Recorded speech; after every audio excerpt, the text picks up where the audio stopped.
네, 오늘의 첫 번째 섹터는요. 밸류업입니다. 거래소에서 밸류업 지수에 5개 종목을 추가로 넣었습니다. 금융이나 통신 같은 것들 진작에 들어갔어야 됐는데 늦게 들어가서인지 주가의 영향은 미미한 모습이거든요. 오늘 지주사 쪽이 흐름이 좋았는데 이쪽을 진작에 사봤어야 하는 건지 두 분은 밸류업 측면에서 봤을 때 금융과 통신 그리고 지주사 중에 어떤 쪽이 조금 더 매력적이라고 보실까요? 좀 미루시는 건가요, 지금? 네, 밀었습니다. 알겠습니다. 우리 김영철 파트너부터 말씀해 주시죠. 반사가 없으니까 제가 해도 되죠. 네, 반사가 없습니다, 여기. 네. 일단은 사실 뭐 투자하시는 분들이 밸류업 관련해가지고 투자를 그렇게 선호하시지는 않고, 그다음에 밸류업 관련해가지고는 여러 가지 이제 뭐 노이즈들도 좀 있었죠. 거래소에서 발표한 밸류업에 들어가 있는 기업들이 흔히 말해서 주주 가치에 좀 반하는 그러한 이제 이벤트들이 한 2-3개 기업들이 좀 있었죠. 뭐 대표적으로 고려아연, 그다음에 뭐 이스트페타시스 뭐 이런 기업들. 그래서 사실 밸류업에 대한 신뢰도가 그렇게 높지 않은 가운데 그나마 이제 시장에서 외국인들이 지속적으로 샀었던 것이 저번에도 한번 말씀드렸지만 KB금융이었었는데, 네. KB금융 같은 경우에도 최근에 이제 국내 시장에 여러 가지 정치적인 이슈가 발생이 된 이후에 외국인들이 좀 강하게 차익 실현을 좀 내놓는 그런 상황이다. 그래서 사실 지주사, 그다음에 금융, 그다음에 통신 이 중에서 뭐 저한테 하나를 좀 사보라고 하면 저는 기대가 됩니다. 딱히 뭐 3개 다 그렇게 썩 마음에 들지는 않는데 네. 그 와중에서도 지주사 정도는 조금 뭐 한두 개 정도는 좀 눈에 들어오지 않나 라고 이렇게 생각을 하고 있는데요.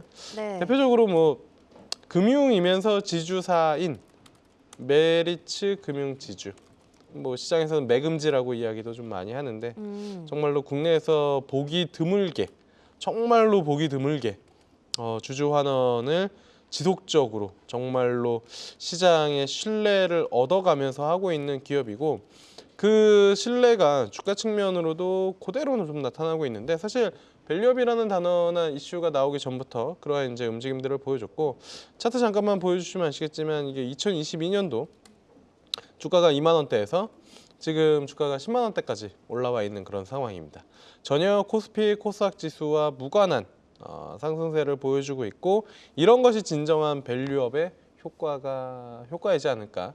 그래서 다른 기업들도 이런 움직임들을 같이 좀 본받아서 해주면 좋겠다라는 개인적인 소망이 좀 있는 그런 상황이고요. 그다음에 지주사 쪽에서 하나 정도 더 본다라면 두산인데요. 네. 개인적으로는 선호하진 않습니다. 두산그룹을. 네, 두산그룹은 정말로 뭐 주식해 보신 분들은 아시겠지만 여기는 정말로 되게 신기한 방법들을 가져와서 회사를 막 쪼개고 합치고 막 이슈가 많았죠.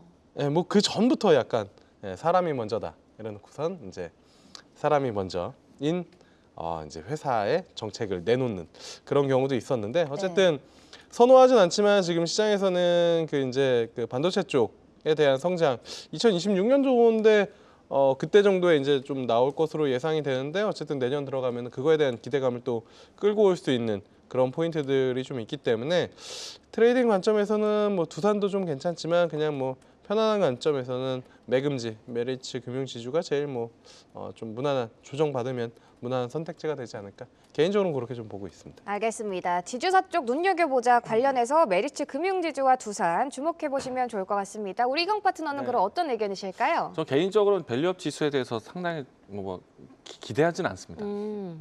네, 밸류업 지수가 만들어지는 그 과정 자체가 사실 뭐 시장에서의 변별력이 좀 크지 않았다고 생각이 좀 되고요. 다만 이제 그 규모, 이제 그 펀딩에 대한 규모가 어느 일정 부분에 대한 금액은 있기 때문에 추후에 뭐 증시, 그러니까 기업의 자금 유입에는 상당히 좀 긍정적일 것 같고요.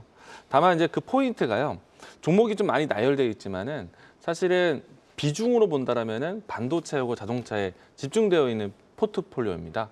그러면 이제 자동차하고 반도체가 좋을 때 더 빛이 날 수 있는 지수이긴 한데, 지금 최근에 와서 이제 반도체 종목들 움직이지만 그 밸류업 지수 안에 인덱스에 들어가 있는 반도체 종목들에 대한 움직임들은 적당하거든요. 현대차, 기아차 움직임 둔하잖아요. 그러면은 밸류업 지수 자체에 대한 투자 매력은 높지 않다라고 생각이 되고요. 그리고 이제 밸류업에 포함되어 있는 업종 안에서의 종목 선별은 어떻게 할 것인가?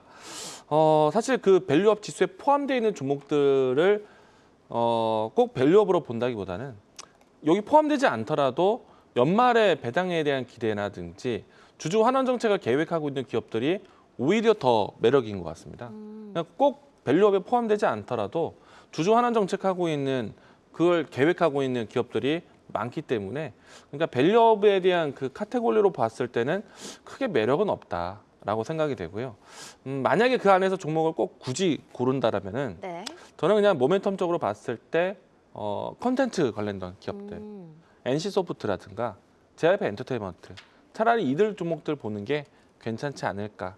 나중에 이제 현대차, 기아차부터 해서 삼성전자, SK하이닉스 이렇게 큰 굵직한 반도체 자동차가 전차 부대로 움직일 때 그때는 밸류업 ETF 들어가는 게 괜찮을 수 있어요. 근데 지금은 매력은 없다. 네, 이렇게 이야기 드리겠습니다. 알겠습니다. 자동차와 반도체 업황이 좋아진다면 밸류업 쪽 더 빛을 발할 것이다. 모멘텀 쪽을 바라봤을 때 컨텐츠나 엔터 쪽 주목해보는 게 좋을 것 같다라고 말씀해 주셨습니다. 이렇게 첫 번째 섹터 밸류업 관련해서 이야기 나눠봤고요.